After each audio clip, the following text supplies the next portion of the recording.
rangkaian arus listrik searah. Jadi kita akan mempelajari rangkaian listrik searah yang di SMA. Jadi kalau kita lihat kedua kondisi ini, misalnya ini kita buat A, yang ini B, maka yang A ini adalah yang memiliki potensial tinggi. Sedangkan yang si B ini yang memiliki potensial rendah. Nah, kita mau lihat nih, elektron itu mengalir gitu ya, atau berpindah.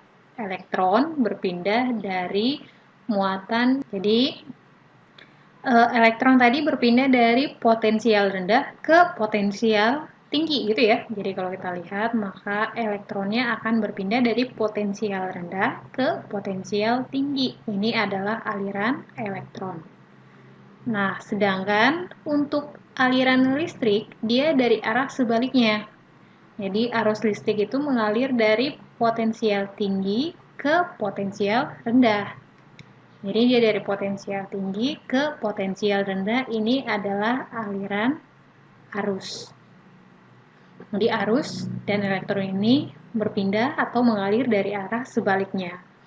Nah, di sini nanti kita akan mengenal ada yang namanya kuat arus atau I. Ini adalah kuat arus yang satuannya adalah ampere. Kemudian ada potensial. Potensial ini satuannya adalah ini potensial atau tegangan gitu ya. Tegangan yang satuannya adalah volt. Alat ukurnya voltmeter.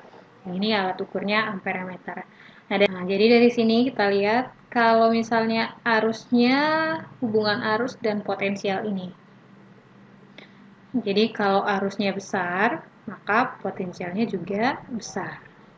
Kalau arusnya kecil, maka potensialnya juga kecil. Nah, dari hubungannya ini nanti kita tahu bagaimana hubungannya dengan hambatan. Nah, hambatan itu dituliskan dengan R gitu ya. Ini adalah hambatan. R tadi itu adalah besar potensial per arus secara matematisnya. Jadi, hambatan ini satuannya ohm, alat ukurnya ohmmeter, itu adalah potensial per kuat arus. Atau kalau di sini kita lihat, boleh kita ubah P sama dengan I dikali R. Nah, dari ini semua, ini yang pertama kali dijelaskan oleh Ohm. Makanya ini dikenal dengan hukum Ohm. Hukum Ohm. Nah, dari sini kalau kita buat hubungannya tadi, R dengan I berbanding terbalik gitu ya. Jadi kalau hambatannya besar, arusnya kecil. Atau I sama dengan P per R gitu ya. Kita balik lagi. Jadi kalau R-nya besar, maka kuat arusnya kecil. Nah, sedangkan hambatan ini juga dipengaruhi oleh beberapa hal. Panjang. Yang kedua adalah luas, dan ketiga adalah jenis dari bahannya. Jadi misalnya nih, kamu mau pergi perjalanan panjang atau perjalanan pendek, hambatan yang kamu terima makin besar atau makin kecil? Semakin panjang, otomatis pasti hambatannya semakin besar. Jadi gitu ya. Jadi kalau L-nya panjang, L ini besar, maka hambatannya juga besar. Luas. Jadi kalau kamu dalam melalui perjalanan, jalan yang lebar dan jalan yang sempit, maka akan berbeda hambatannya. Kalau luasnya, luas A, luasnya besar, artinya jalan yang kamu lalui itu lebar, maka hambatannya adalah kecil. Nah, dan ketiga ini jenisnya. Jenisnya ini tergantung bahan apa yang digunakan. Jadi ini nanti mempengaruhi apakah dia isolator. Isolator berarti dia memiliki hambatan yang besar, atau konduktor, apakah dia adalah penghantar yang baik. Nah, hubungannya tadi bisa kita buat R ini, hambatan ini sebanding dengan jenisnya, dengan panjangnya, dan berbanding terbalik dengan luasnya. Ini tadi hubungan dengan menggunakan prinsip yang tadi. Jadi kalau misalnya kita ketahui ada suatu bahan panjangnya adalah 50 meter, luasnya adalah 2 cm. Nah, terus ini terbuat dari hambatan yang bahannya sama. Hambatan yang ini dan yang ini sama. Berarti otomatis rho-nya adalah sama. Terus yang ini panjangnya hanya 25 meter. Tapi luasnya ini adalah 4 cm. Nah, kira-kira hambatan yang mana yang lebih besar? Jadi kita boleh cari dulu R-nya yang dari atas ini, atau boleh langsung pakai perbandingan gitu ya. Berarti kalau kita pakai perbandingan R1 per R2, ini tadi hambatannya sama ya. Hambatan jenisnya sama, maka ini otomatis nanti atas bawah dicoret. Nggak perlu ibu tulis lagi ya. Berarti tinggal L1 per A1 dibagi, karena ini bagi lagi, jadi kita langsung aja masukin ya. A2 per L2 di R1 per R2 sama dengan L1-nya 50 per 25 kali 4 per 2. Nah, hasilnya adalah sama. Jadi R1-nya nanti adalah sama dengan R2. Nah, ini untuk menyelesaikan untuk soal-soal yang berhubungan dengan hambatan. R sama dengan rho L per A. Jadi yang pertama ada rangkaian seri.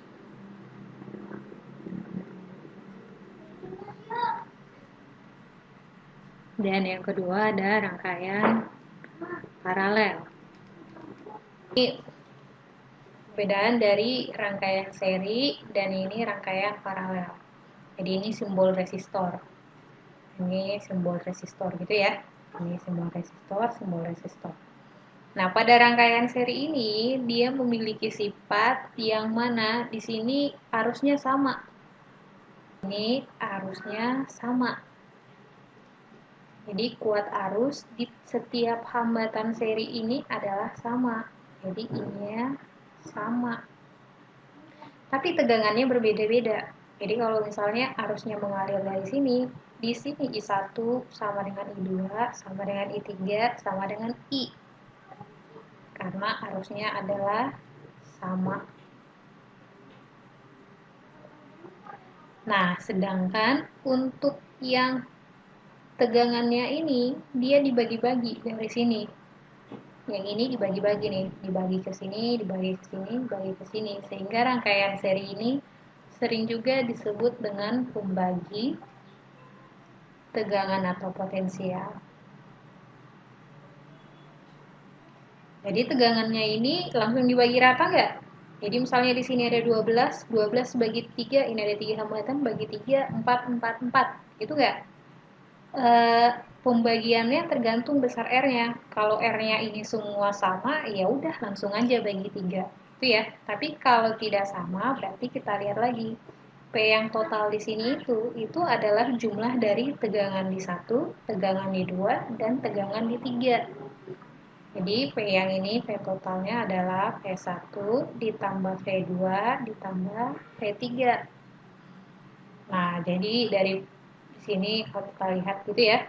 Sedangkan R serinya ini adalah R1 ditambah R2 ditambah R3.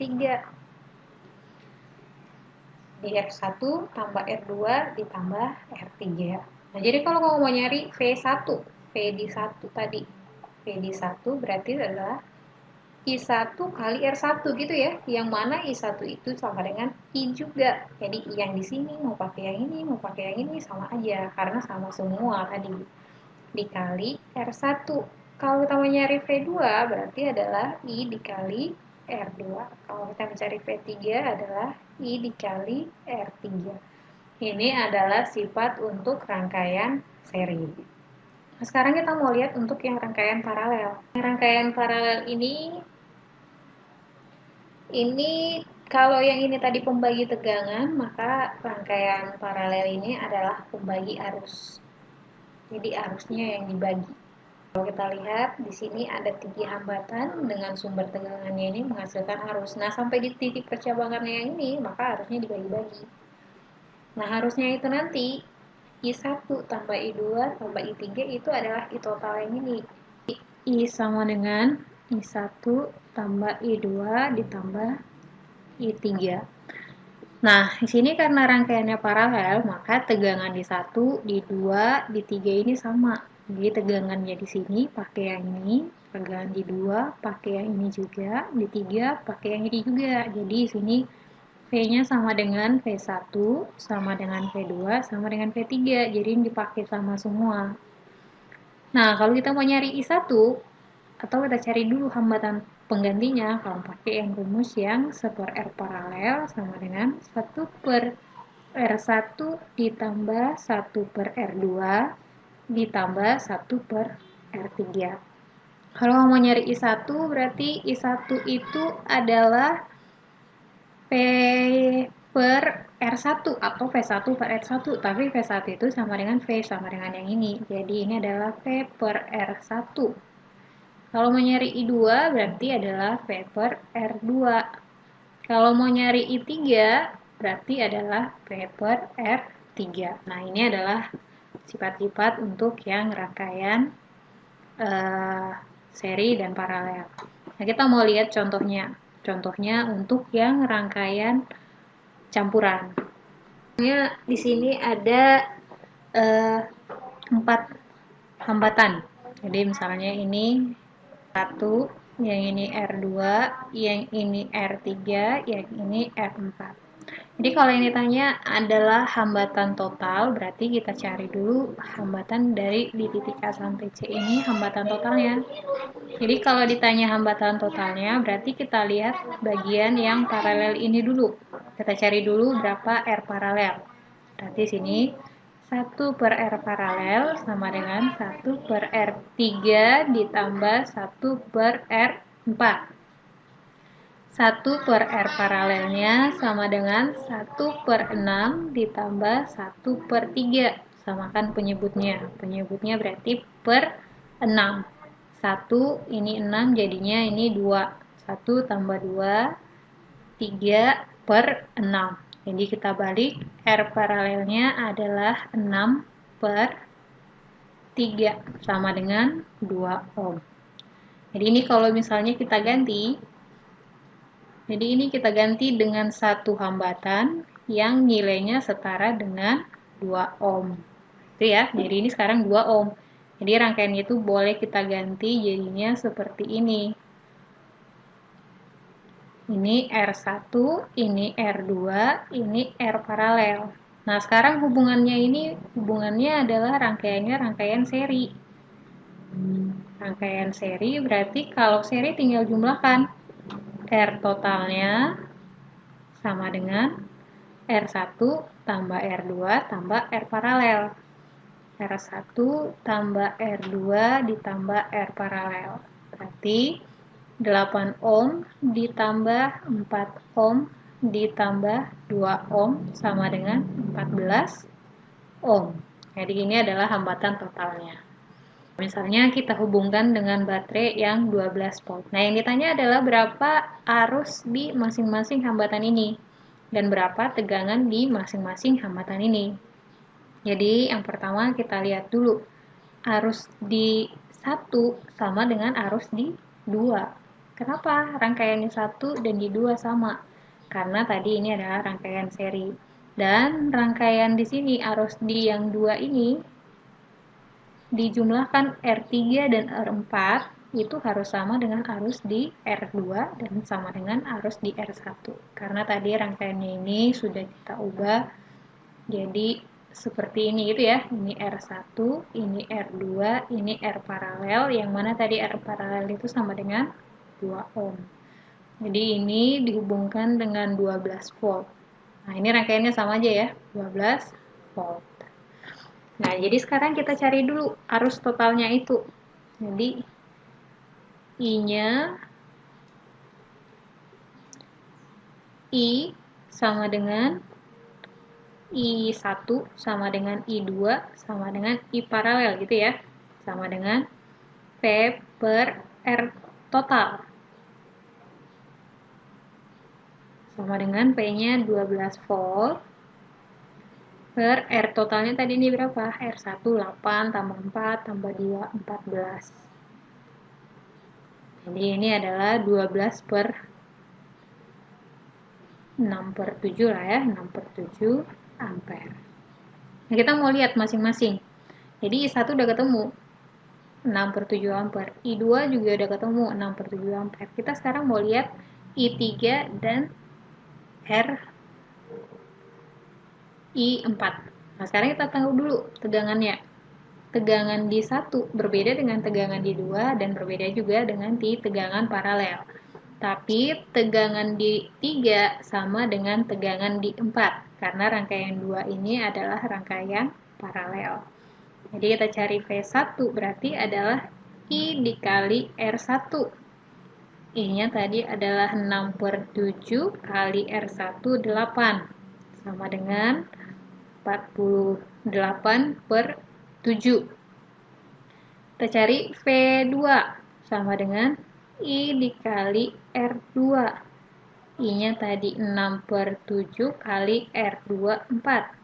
Berarti ini adalah 24/7 volt. Nah, sekarang kita mau lihat di 3. V di 3 tadi sama dengan V di 4 gitu ya, karena rangkaiannya paralel, sama dengan V paralel. Nah, di paralel ini berarti kita cari I paralel tadi sama dengan ini ya, I paralel dikali R-nya R paralel juga. Berarti 6/7 kali 2, sama dengan 12/7. Nah, itu adalah untuk mencari tegangan. Jadi V1, V2, V3, V4 udah selesai.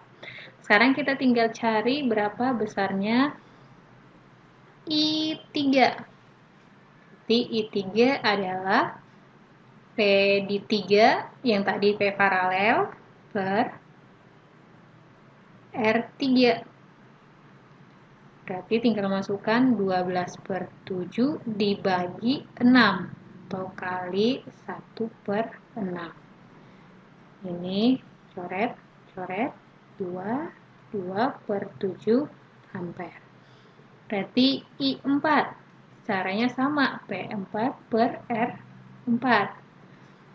12/7 dikali 1/3. 4/7. 4/7 tambah 2/7 sama dengan 6/7 ampere. Benar ya? Jadi itu adalah hambatan totalnya.